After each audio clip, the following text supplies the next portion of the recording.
Assalamualaikum warahmatullahi wabarakatuh. Nama saya Safa Mutiara Ganis dari Manajemen Aplikasi Komputer D.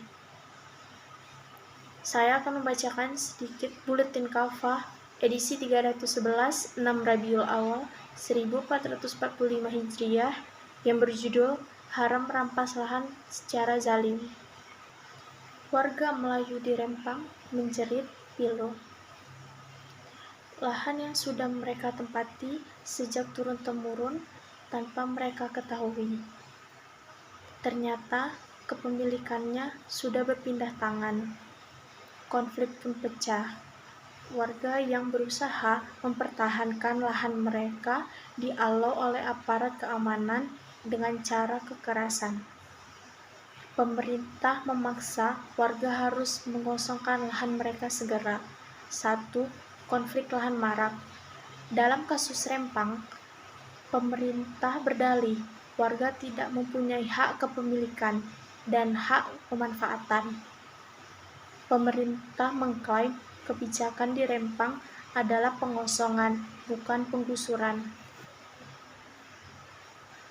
Ada indikasi pemerintah menggunakan cara domain verkuling, yakni negaraisasi atau negaraisasi lahan.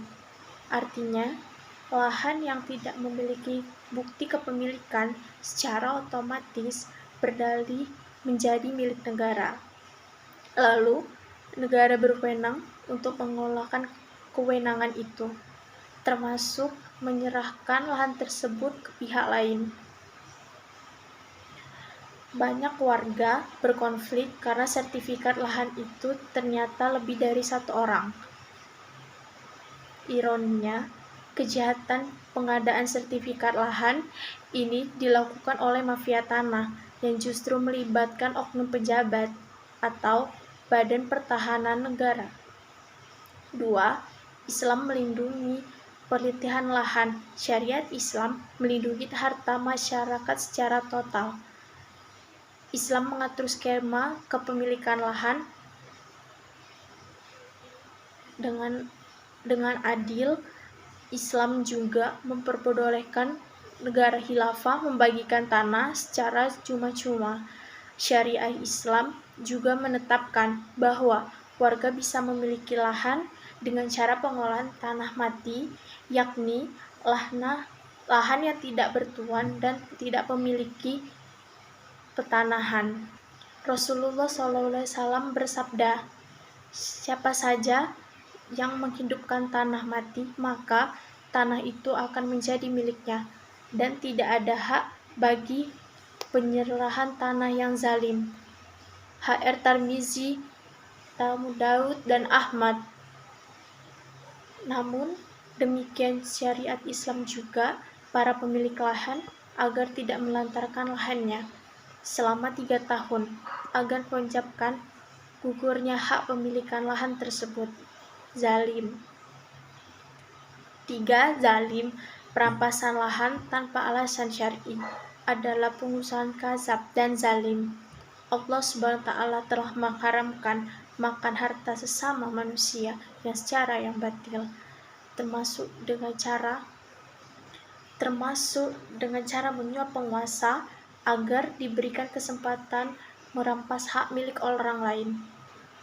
Allah SWT berfirman dalam surat Al-Baqarah ayat 188.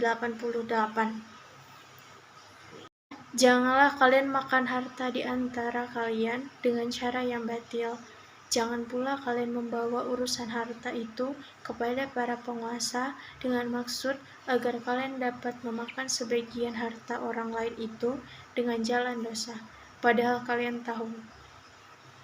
Ayat di atas secara tegas mengancam siapa saja ingin menguasai harta orang lain, termasuk lahan orang lain, dengan cara menyuap penguasa.